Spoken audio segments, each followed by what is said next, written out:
책이 지금 이제 계속되고 있습니다. 30장, 31장. 이제 오늘 본문은 이제 새 언약이라는 말씀이 나오는데요. 27절에 보면 여호와의 말씀이라 보라 내가 사람의 씨, 짐승의 씨를 이스라엘 집과 유다 집에 뿌릴 날이 이를 것이다. 그래서 이 씨라는 말은 미래를 뜻하는 거죠.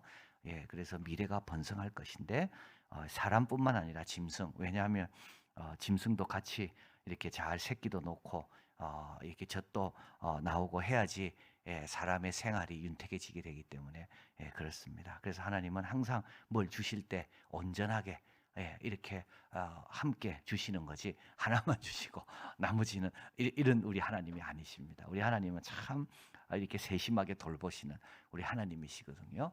그래서 우리 하나님께서는 이렇게 사람의 씨, 짐승의 씨를 이스라엘과 유다 집에 뿌릴 것이다. 그래서 아주 풍성하게 될 것이고, 그리고 경성하여 깨어서 그들의 뿌리를 뽑으며 무너뜨리며 전복하여 멸망시키며 괴롭게 하던 것 같이, 그때는 그랬고 이제는 심판이 끝났기 때문에 또 경성하여 똑같은 그런 강력함으로 똑같은 그런 확신으로 세우며 심는다, 이렇게 말씀합니다. 이제 29, 30 그때 그들이 말하기를 다시는 아버지가 신 포도주를 먹었으므로 아들의 이가 시다. 이건 불평하는 거죠. 왜 우리 부모가 잘못했는데 내가 이런 짐을 져야 됩니까? 이거 불평하는 겁니다. 왜 아버지가 신 포도주를 먹었으면 아버지만 심으면 되는데 왜 우리까지 이가 쉬어야 됩니까? 왜 이거를 우리 열조의 죄를 우리가 지금 감당해야 됩니까? 이렇게 불평하는 거거든요. 그런데 이제 더 이상 그렇게 불평하지 않습니다. 왜냐하면 그 죄값은 다 해결됐기 때문에, 다 치러졌기 때문에. 그래서 그의 이가 신 것 같이 누구나 자기 죄악으로 말미암아 죽으리라. 이 말은 이제는 뭡니까? 이제는 백지 상태에서 출발할 수 있는 겁니다. 이제는 누가 조상으로부터 받은 것 같고 빚이 없습니다. 다 청산됐기 때문에 이제는 내가 하는 것만큼 여러분 빚을 유산으로 받은 사람은 아무리 노력해도 그 빚 갚는다고 아무것도 못하잖아요. 그러나 빚이 다 청산됐기 때문에 이제는 내가 뿌린 건 내가 거두고 내가 잘못한 건 또 내가 그것만 지금 지면 된다는 이런 뜻입니다. 여호와의 말씀이요 모두 보라 날이 이르니 내가 이스라엘 집과 유다 집에 새 언약을 맺으리라. 구약에서 이 새 언약이란 말은 여기밖에 없습니다. 우리 예수님께서 6월절 그 식사를 하시면서 피로 세우는 새 언약이라는 말씀하셔서 우리는 굉장히 익숙한데요. 새 언약이 구약에서 새 언약이라는 것은 여기에 한 구절밖에 안 나옵니다. 자, 이제 새 언약을 그 앞에서 다 해결됐잖아요. 이제 죄는 다 이제 풀려졌고, 이제 조상의 죄는 다 이제는 이제는 치러졌고, 이제는 어떻게 됩니까? 이제는 새 출발하는 겁니다. 새 언약입니다. 그리고 이것은 유다와 이스라엘 집과 모두에게. 그래서 계속 이스라엘과 유다, 이스라엘과 유다, 이스라엘과 유다. 그러니까 이거는 유다나 듣기는 기분 나쁜 일입니다. 이스라엘은 자기보다 훨씬 더 혼합주의에 빠져가 잘못을 범했는데도 하나님은 왜 유다와 이스라엘을 같이 취급하시는, 이게 이제 바리새인들인 거죠. 그러나 하나님의 회복은 모두가 다 우리 장자뿐만 아니라 우리 돌아온 탕자까지도 다 아버지 집에서 다 풍성하게 갖기를 원하시는, 그게 이제 아버지 뜻임을 여기서 알게 됩니다. 그래서 32절 이 언약은 내가 그들의 조상의 손을 잡고, 이 손을 잡고라는 말은 막 끌어당기시는 것을 뜻하는 겁니다. 여러분 출애굽하고 싶었겠습니까? 얼마나 불안하고 두려웠겠습니까? 400년 동안 거기서 뿌리 내리고 살았는데 바로가 아무리 압박해도 이들은 뭡니까? 이들이 거기를 떠나기가 쉽지 않습니다. 언어도 다르고 문화도 다를 건데요. 애굽 사람이 400년이면 다 돼 있는 거 아닙니까? 그런데 이들이 하나님께서 나가라 한다고 밤에 빨리 먹고 허리띠를 띠고 지팡이를 잡고 짚고 6월절 음식을 먹고 빨리 나가야 된다. 우리 하나님께서 얼마나 재촉하는지 모릅니다. 그리고 또 길도 광야길 아닙니까? 그러니까 하나님께서 손을 잡고 끄시는 겁니다. 여러분이 너무 이게 복입니다. 이게 여러분 하나님께서 우리를 강권하시는 게요, 억지로 우리를 끌고 가시는 게요, 이게 나중에 보면 복입니다. 우리는 안 그러면 안 갈 사람들이거든요. 믿음도 없고 확신도 없고 우리는 다 안주하기를 원하지, 우리는 뭔가 떠나서 새로운 걸 나가기가 참 힘들어합니다. 그래서 하나님께서 어떻게 됩니까? 손을 잡고 끌어내신 겁니다. 자, 그리고 나서 언약을 맺었죠. 모세를 통해서 두 돌판에. 그런데 그들은, 내가 그들의 남편이 되었어도 그들은 내 언약을 깨뜨렸다. 자, 그러나 그날 이후에 이스라엘 집과 맺을, 이제 남유다와 북이스라엘은 하나가 됐습니다. 그래서 이제 하나의 집입니다. 그러니까 요거는 남과 북이 갈라지기 전에 이스라엘입니다. 내가 나의 법을 그들의 속에 두고 그들의 마음에 기록하여 나는 그들의 하나님이 되고 그들은 내 백성이 될 것이라. 여호와의 말씀이라. 그전에는 율법이 돌판에 있었다면 이제는 어떻게 됩니까? 마음에 새겨질 것이다. 마음은 어떤 것입니까? 기억입니다. 이해, 의지의 기관입니다. 마음이 변하는 것은 새로운 피조물이 되는 것. 내적 방해가 극복되는 것. 여러분, 어떤 기억은 절대 안 잊어버리시죠. 어떤 기억은 절대 안 잊어버려집니다. 예. 하나님의 율법이 그 기억과 같은 그런 역할을 한다는 겁니다. 지금 이게 마음에 심는다는 말은 절대 잊어버리지 않는, 거기에 딱 심긴다는 겁니다. 그리고 내적 방해가 하나도 없습니다. 시온의 대로가 확 있는 겁니다. 이제 이걸 깨달았기 때문에 완전히 자유함을 얻는 거죠. 이제 내가 안 겁니다. 이제 내가 안 겁니다. 이제 나는 어떻게 되냐면 그동안은 어렴풋하게 알고 이것저것 연결이 잘 안 됐어요. 근데 이제는 확실하게 알게 된 거죠. 이게 그냥 되는 게 아닙니다. 이게 시간이 많이 걸려야 됩니다. 그래서 제가 며칠 전에 목사님하고 이제 두 목사님하고 이야기하다가 제가 이야기했어요. 그러면 제가 그랬습니다. 그렇게까지 이야기하기까지가 이렇게 시간이 많이 걸린다고. 이게 바로 뭡니까? 이게 마음에 딱 새겨지는 겁니다. 아무도 흔들 수가 없어요. 아무도 흔들 수가 없고 절대 잊혀지지도 않고, 그리고 내 의지도 거기에 딱 맞춰지고, 이거는 성령의 역사고 이게 바로 거듭나는 겁니다.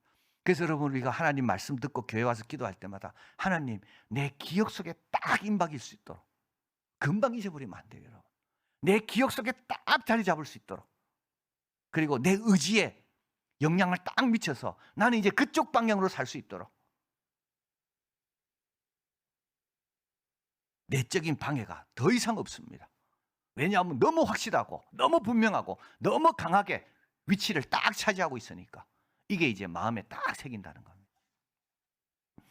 그들은 다시, 그러니까 어떻게 됩니까? 이웃과 형제를 가리켜 이르기를 여호와를 알지 않음, 그런 말을 할 필요가 없습니다.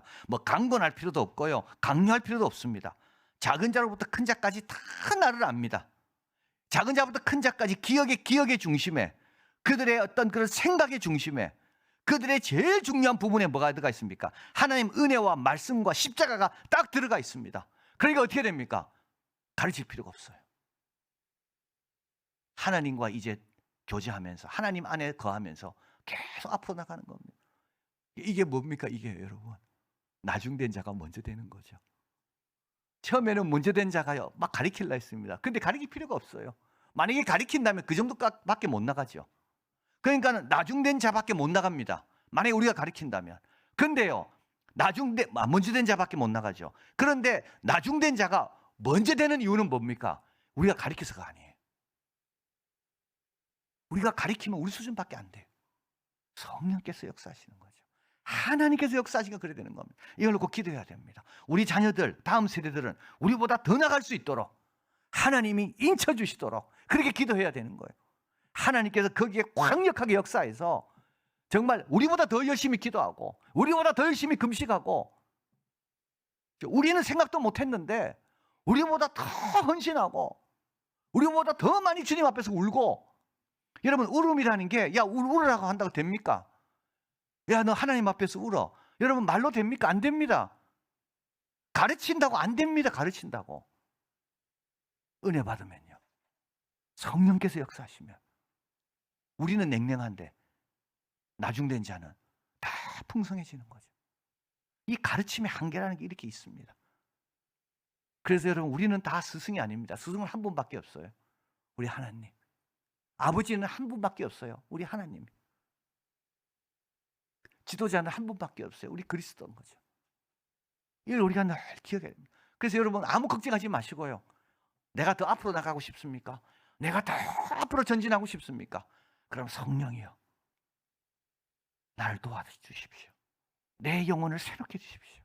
나를 뜨겁게 해주십시오. 여러분, 이러면 어떻게 됩니까? 앞으로 나중된 자가 먼저 되는 겁니다. 자, 그리고 여호와께서 이같이 말씀하셨느니라. 해를 낫을 빛으로 주셨고, 지금까지 그렇죠. 달과 별들을 밤의 빛으로 정하셨고, 아무도 바꿀 수 없습니다. 바다를 뒤흔들어 그 파도로 소리치게 하며, 계속 소리치고 있습니다. 이렇게 한 분이 누구냐? 만군의 여호와다. 하나님의 신실하심과 다스림입니다. 30절 이 법도가 내 앞에 이거는 지금 되고 있는 겁니다. 낮이 해가 낮을 주관하고 밤에는 별과 달들이 주관하고 파도가 계속 소리치면서 오지만 육지로 넘지 않고 이 법도입니다. 이 규칙성. 만약에 이것이 폐할진대 이스라엘 자손도 내 앞에서 끊어져 영원히 나라가 되지 못하리라. 약속에 대한 보증입니다. 여호와께서 이같이 말씀하시니라. 하늘에 측량할 수 있으며 밑에 있는 땅에 탐지할 수 있냐? 못하죠. 이거 불가능합니다. 이것처럼 내가 이스라엘 자손 행한 모든 일로 말미암아 그들을 다 버리리라. 이것도 불가능한 일입니다. 그게 가능하다면 내가 버리는 것도 가능하지만 그게 불가능하기 때문에 나도 내 백성을 못 버린다. 자, 38절 보라 날이 이르니 성읍은 하나넬 망대. 요 하나넬 망대와 모퉁이는 어디냐면 바벨론이 침공에 들어올 때 그쪽으로 들어온 겁니다. 여기는 완전히 박살난 것입니다. 여호와를 위하여 이제는 건축될 것이고 측량줄이 그로부터 가렙 언덕 밑에 이어 고하로, 그래서 예루살렘을 쭉 지금 이제 저기 침범에 들어온 그쪽으로부터 시작해서 쭉 측량하는 겁니다. 이제 남쪽으로 내려오고, 그리고 시체와 제의 모든 골짜기, 여기는 뭐냐 하면 이제 자녀들을 제물로 바치는 참 우상의 어떤 하나님 보시기에 너무 가증스럽고 살인하지 말라는 하나님의 명령, 내 부모를 공경하고 하라는 그 가정해 주신 하나님의 그 명령이 여기서 완전히 짓밟아지는 바로 그 장소가 어디냐면 여기입니다. 그리고 기드론 시내 쓰레기장, 냄새나는 곳, 계속 쓰레기를 태우기 때문에 연기가 올라오는 바로 그것도 다 하나님 측량하게 하십니다. 다 측량하시는 거죠. 그리고 동쪽 마문의 모퉁이까지 다 어떻게 됩니까? 여호와의 거룩한 곳이 될 것이다. 영원히 다시 뽑거나 전복되지 못할 것이다. 좋은 소식은 성읍의 확장이 아니라 성읍의 정화이다. 그죠, 여러분? 예. 행복은 어디에 있습니까? 성결한 데 있는 겁니다. 확장하는 데 있는 게 아닙니다. 근심만 많아질 뿐이고요. 예. 허무한 데 굴복하게 돼 있는 다 썩어질 것들이거든요. 정말 행복은, 우리 가정의 행복은 우리 가정이 참 거룩하고 경건한 가정이 되는 게, 그게 정말 행복입니다. 왜냐하면 바로 그게 천국이니까. 우리가 돈 벌고 노력하는 게 전부 천국 때문에 천국 이루려고 그러는 거 아닙니까?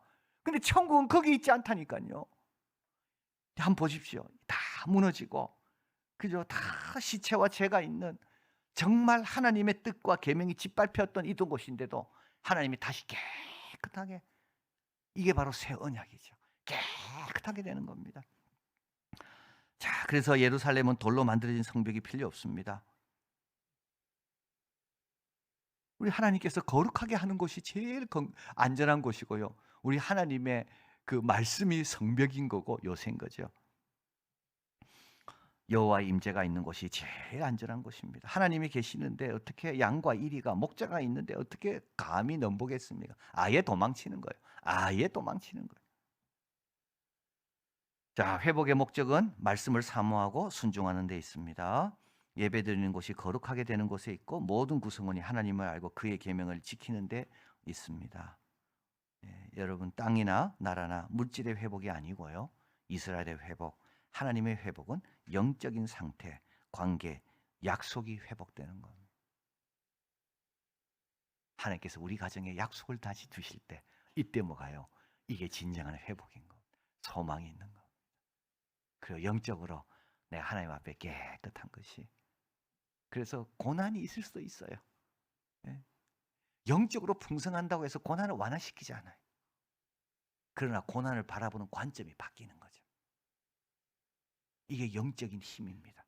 영적인 힘은 고난을 완화시키는 게 아니고 고난을 바라보는 관점을 바꾸는 겁니다. 영광과 좋게 비교할 수 없도다. 그래서 어떻게 됩니까? 고난 앞에서 당당한 거죠. 불평하거나 원망하지 않고. 그래서 고난 중에 면류관 받는 겁니다.